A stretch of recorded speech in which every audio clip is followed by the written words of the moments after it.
আজ বাবা জিদের কারণেই নিজের জীবন শেষ বললেই চলে। তার কারণ হচ্ছে আমার সদ্য বিবাহ করা বুড়ো স্বামী। হ্যাঁ, আজ আমার বিয়ে। আমি তুলি, সবাই ভালোবেসে তুলিমণি বলে ডাকে। আমার বয়স 19, ইন্টার পাশ করে অনার্স ফার্স্ট ইয়ার। আর আমার স্বামী পারভেজ আলম, বয়স 39, চাকরি করে।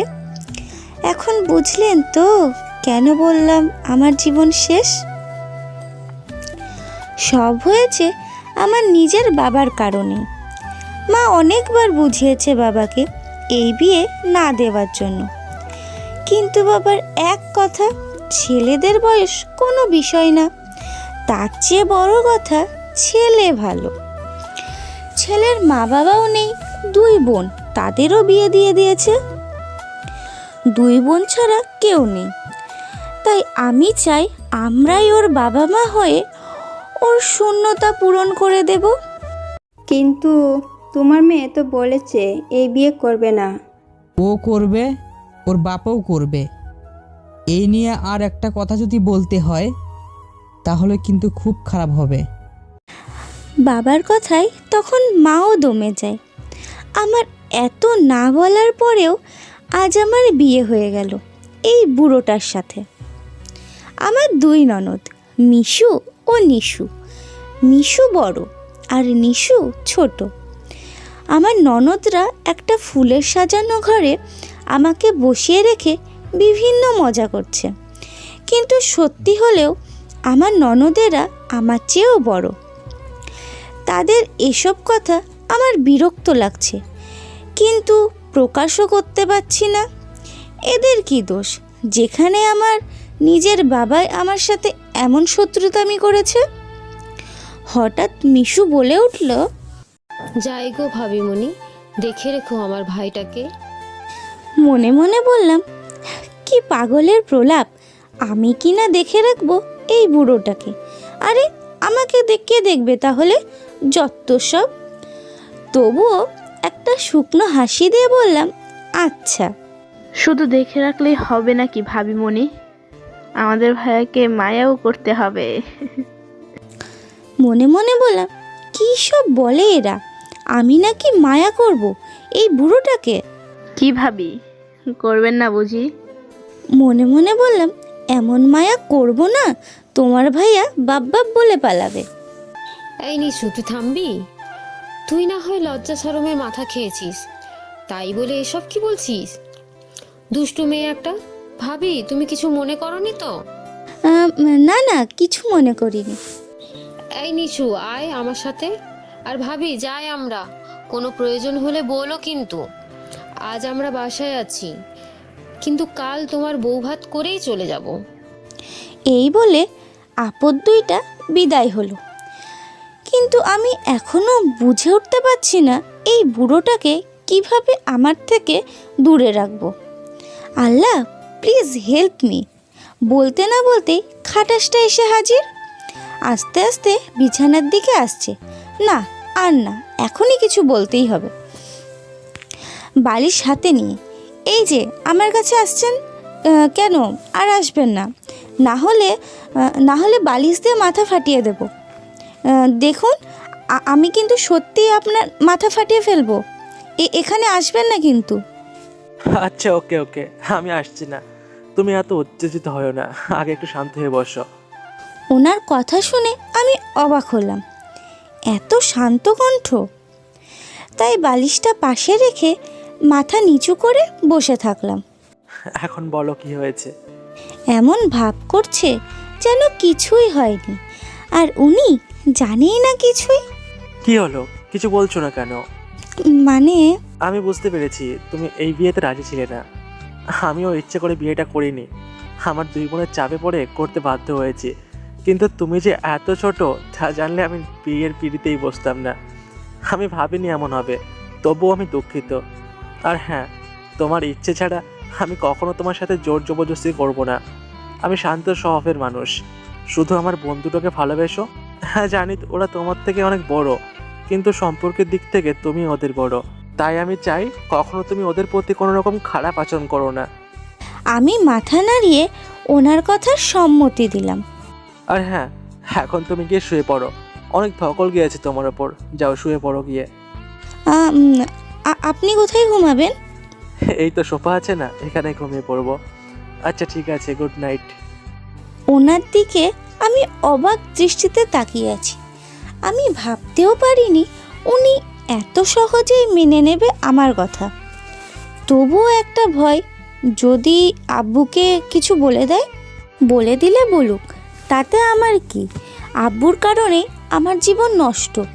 আমি কখনো কথা বলবো না আব্বুর সাথে, এই বলে ঘুমিয়ে পড়লাম। সকালে ঘুম ভাঙলো ছোট বিচ্ছু ননদের কারণে। বিছানা থেকে উঠে দেখি আমার বুড়ো বর সোফায় গুটিসুটি হয়ে ঘুমাচ্ছে। রাতে ভালো করে দেখতেও পাইনি, তাই এখন দেখছি। বয়স 39 হলেও ওনার মুখ দেখে সবাই বলবে 30 কি 35 বছরের স্মার্ট পুরুষ। উঁচা, লম্বা আর অনেক কিউট লাগছে ঘুমন্ত অবস্থায় থাকা আমার বুড়ো বরটাকে। হঠাৎ আমার ধ্যান ভাঙলো আমার ছোট ননদের ডাকে, তাই তাড়াতাড়ি ওনাকে উঠিয়ে দিলাম। ভাবি কই? ঘুম থেকে উঠো জলদি। নিশু, আমরা আসছি, তুই নিচে যা। ওকে ভাইয়া, ভাবিকে নিয়ে নিচে আয় জলদি, আমরা অপেক্ষা করছি। আসছি। তা ঘুম কেমন হলো? জি, মোটামুটি ভালো। ওকে, ফ্রেশ হয়ে নিচে আসো। আর হ্যাঁ, আমাদের বিষয়টা যেন কেউ জানতে না পারে। এই বলে আমার বুড়ো বরটা ওয়াশরুমে চলে গেল। ওয়াশরুম থেকে বেরিয়ে এসে বলল, যাও ফ্রেশ হয়ে নিচে আসো। ওকে। আচ্ছা, আপনি যান। এই বলে উনি চলে গেলেন। আর আমিও ওয়াশরুমে গিয়ে শাওয়ারটা করে নিচে গিয়ে দেখি আমার 2 ননদ আর তাদের জামাই, সাথে আমার বুড়ো বরটা খাবার টেবিলে আমার জন্য অপেক্ষা করছে। একটু শরম পেয়ে গেলাম। ধ্যাত, একটু জলদি আসলে পারতাম। গুড মর্নিং ভাবি। Good morning. কেমন ঘুম হলো ভাবি? এই চুপ করবি তুই, সব সময় ফাজলামো। এত বড় হলো তবুও দুষ্টুমি একটুও গেল না। আমরা এত কথা বলছি, কিন্তু আমার বুড়ো বরটা কখন থেকে নিচের দিকে তাকিয়ে খাবার খেয়ে যাচ্ছে তো খেয়ে যাচ্ছে। মনে হয় কত বছর যেন কিছু খায়নি, শুধুই গিলছে। দুষ্টুমি যাবে কি করে? আমার জীবন তেজপাতা না করা পর্যন্ত ওর শান্তি নেই। কি বললা তুমি? আমি তোমার জীবন তেজপাতা করে দিছি? এত বড় কথা, তাও আবার নতুন ভাবির সামনে? দাঁড়াও, বাসায় যেয়ে নিই, দেখাবো তোমায় মজা আমি। নিশু, কি হচ্ছে কি এসব? খাবার টেবিলে এত কথা আমি পছন্দ করি না। সরি ভাইয়া। এই নিশু, থামবি? ওদের কথা শুনে আমার এত হাসি পাচ্ছে তা বলার মতো না। বেচারা নিশুর হাজব্যান্ড, এর মুখটা দেখার মতো হয়েছে। বউয়ের ভয়ে মুখটা বাংলার 5 করে রেখেছে। আর নিশু গজগজ করে খাচ্ছে আর বরের দিকে খিটমিট করে তাকাচ্ছে। আর এসব দেখে হাসিতে আমার পেট ফেটে যাচ্ছে।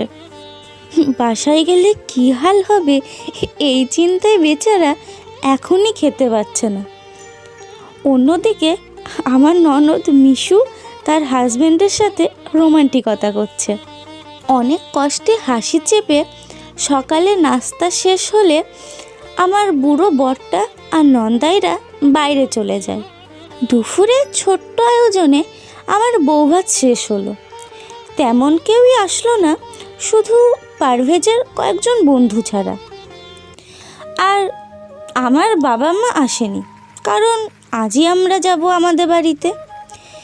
কিন্তু আমার কোনো ইচ্ছে নেই বাবার বাড়িতে যাবার। আজ বাবার কারণে আমার এত কিছু সহ্য করতে হচ্ছে। তাই তবুও নিয়ম নাকি বিয়ের পরে বরকে নিয়ে নিজের বাড়িতে যেতে হয়। আর আমাকে বিদায় করে পরে আমার 2 ননদই যাবে তাদের শ্বশুরবাড়ি। তাই বিকেলে বের হয়ে গেলাম ওদের থেকে বিদায় নিয়ে। গাড়িতে আমি একটা কথাও বলিনি, এবং আমার বুড়ো বরটাও। ওনাকে দেখলে মনে হবে কথা না বলার ভৌত পালন করছে। আর চোখে যতবার দেখছি রাগে আমার মাথা গরম হয়ে যাচ্ছে।